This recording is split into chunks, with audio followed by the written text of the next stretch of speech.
পার্থ চট্টোপাধ্যায় যেই গন্ডগোলটায় যুক্ত, এটা দলের কাছে অনেক আগে থেকে খবর ছিল। বলছো কি? পার্থ চট্টোপাধ্যায় তিনি বা তার নাম করে কেউ কেউ টাকা তুলছেন, এটা তার অনেক আগে থেকে এটা দলের কাছে খবর ছিল। 21-এর ভোটের আগে থেকে খবর ছিল।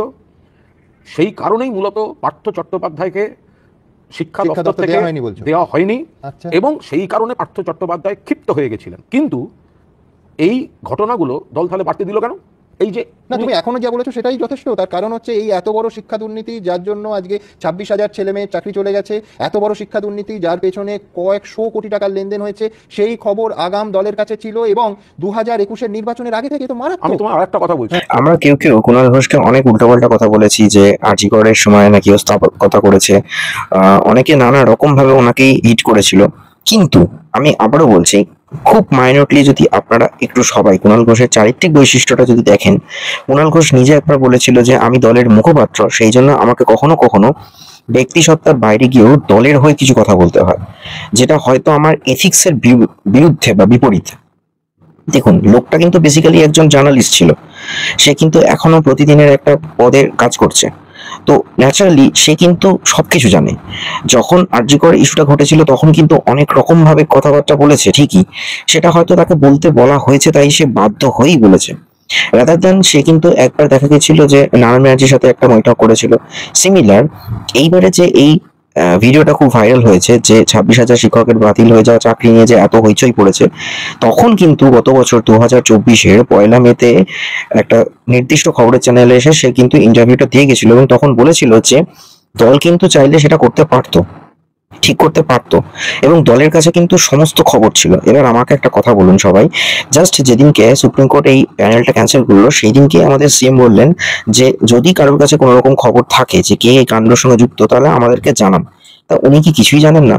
এই যে কথাটা উনি বললেন তার সাথে 1 বছর আগে প্রায় ঘটে যাওয়া এই ইন্টারভিউতে তখন কিন্তু কুণাল ঘোষ নিজে বলেছিলেন যে পার্থ চ্যাটার্জি টাকা নিচ্ছে, তার লোক, দল মানে দলেরই লোক, সে টাকা তুলছে, এমনকি একজন দলের মন্ত্রী, বর্তমানেও সে মন্ত্রী পদে রয়েছে, সেও টাকা তুলছে এবং নানা রকম কাণ্ড ঘটে চলেছে। প্রায় 700 কোটি টাকার দুর্নীতি হয়েছে এই 26,000 শিক্ষক নিয়োগে, একটা রিক্রুটমেন্টে 700 কোটি টাকা। তাহলে ভাবুন, রাজ্যের যে কটা রিক্রুটমেন্ট প্রসেস ছিল স্টেট গভর্নমেন্টের, তাহলে সেগুলোতে কি হারে দুর্নীতি হয়েছে। তাহলে আমরা যেটা ভাবছি যে আমরা একটা জীবনের 3-4 বছর কি 2 বছর আমরা এফোর্ট দিয়ে সরকারি চাকরির জন্য খাটবো, তাহলে আমরা কি সেই জায়গাটা সত্যি কোনোদিন অ্যাচিভ করতে পারবো?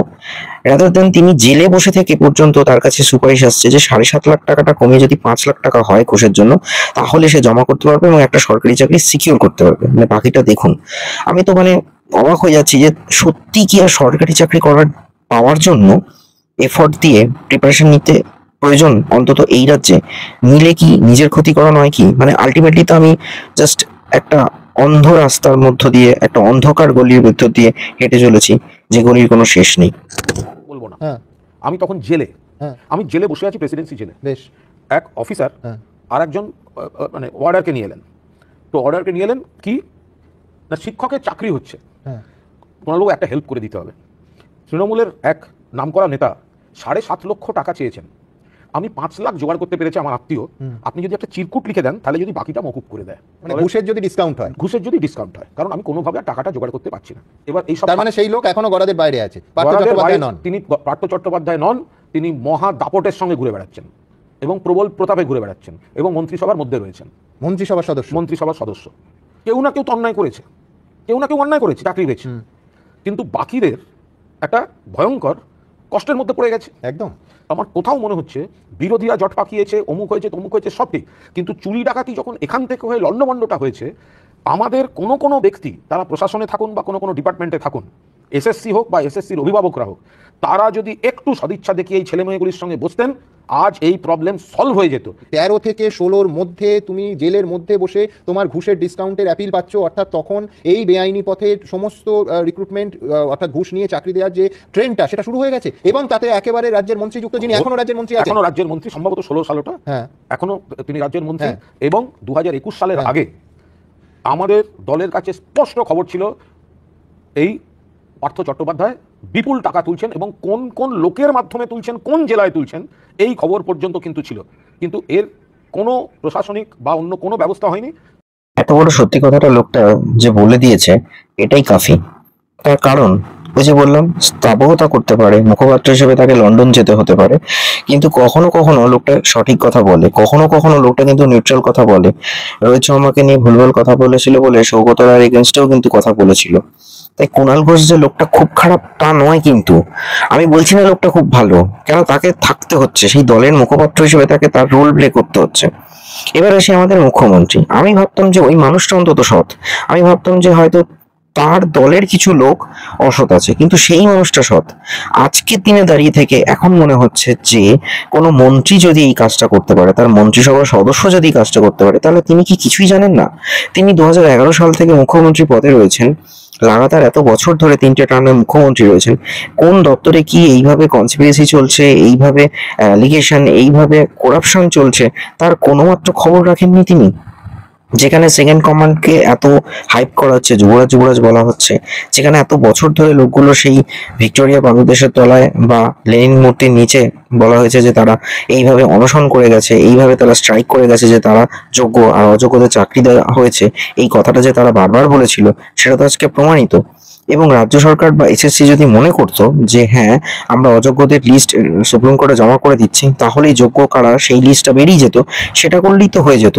কিন্তু তারা অযোগ্যদের লিস্ট আলাদা করলো না, যোগ্যদের লিস্ট আলাদা করলো না, তাহলেই তো বেরিয়ে যাবে যে অযোগ্য কারা ছিল এবং কারা কাদেরকে ঘুষ দিয়েছে, এই পুরো ব্যাপারটা বেরিয়ে পড়তো। সেই প্রসেসটাই করলো না এসএসসি। মোরাল অফ দ্য স্টোরিটা কি দাঁড়ালো তাহলে? সবাই সবটা জানতো, সবাই সবকিছু জেনে তলে তলে সবকিছু কালেকশন করে গেছে, 700 কোটি টাকা মতো টাকা উঠে গেছে।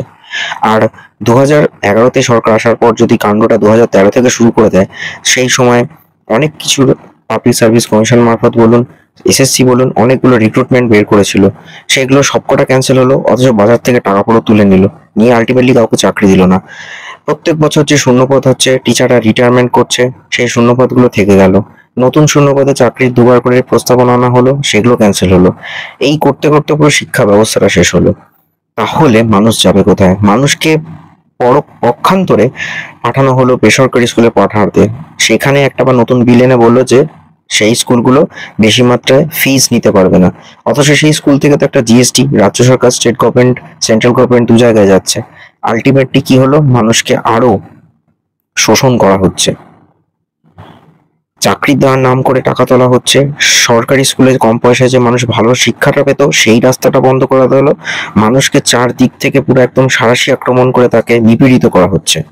ভুক্তভোগী কিন্তু এই মানুষগুলো হচ্ছে সাধারণ মানুষ। শিক্ষা আর স্বাস্থ্য যদি একটা সরকার মানুষকে দিতে না পারে, তাহলে সেই সরকার কি দায়বদ্ধ যে দেশকে বা রাজ্যকে এগিয়ে নিয়ে যাওয়ার ক্ষেত্রে?